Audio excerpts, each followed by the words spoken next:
तर हाय मित्रांनो, मी एक युवा उद्योजक शेतकरी आहे. मी सांगली जिल्हा तालुका जत या डिस्ट्रिक्टमधून बिलॉंग करतो आहे. माझं जत तालुक्यात छोटंसं आसंगीतुर्क असं गाव आहे आणि आपल्याकडे रात्री भरपूर पाऊस झालेला आहे. आपल्याला निसर्गाने साथ दिलेली आहे. आपली ही डाळिंबीची बाग आहे बघा. हिला थोडीशी कळी निघायला लागली आणि थोडी अजून निघायचे. तर थोडंसं शेंडं जास्त वाढायला लागले.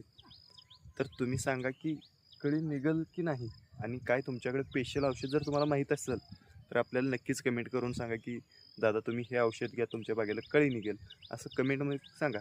आणि तुम्ही कुठून बिलॉंग करता हे सुद्धा आपल्याला कमेंटमध्ये सांगा. कारण तुम्ही एक शेतकरी असाल तर आपण एकमेकाची ओळख करून घेऊया.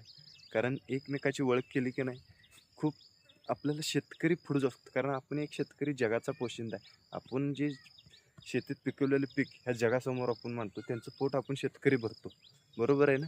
तर एकमेकाची आपण ओळख करून घेऊया.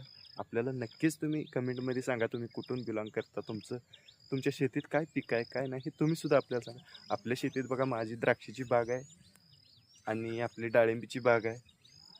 आपण असे किरकोळ बाजरी, ज्वारी, मका असे सुद्धा पीक आपण घेतो.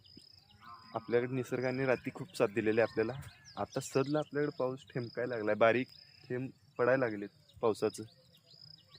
तुमच्याकडे पाऊस झाला असेल तर नक्कीच कमेंट करा. आणि आपल्या बागेला कळी निघेल का नाही हे सुद्धा आपल्याला कमेंट करा. आणि मी आत्ताशी एक 15 दिवस झाला आपण यूट्यूबला चॅनल काढलेलं आहे, मिनी व्लॉग पांडू म्हणून. तर आपल्या या चॅनलला सपोर्ट करा, लाईक सबस्क्राईब करा. खरंच एकमेकाला आपण साथ देत जाऊ. आपण शेतकरी आहे म्हणलं का नाही, एकमेकाच्या साथीने आपण पुढं जाऊ. कारण आपण खरंच जगाचा पोशिंदा शेतकरीच आहे. तर शेतकऱ्यानंच मदत करा. एकमेकाला लाईक फॉलो जरूर करा. एकमेकाला पुढं न्या, सपोर्ट करा. खरंच धन्यवाद.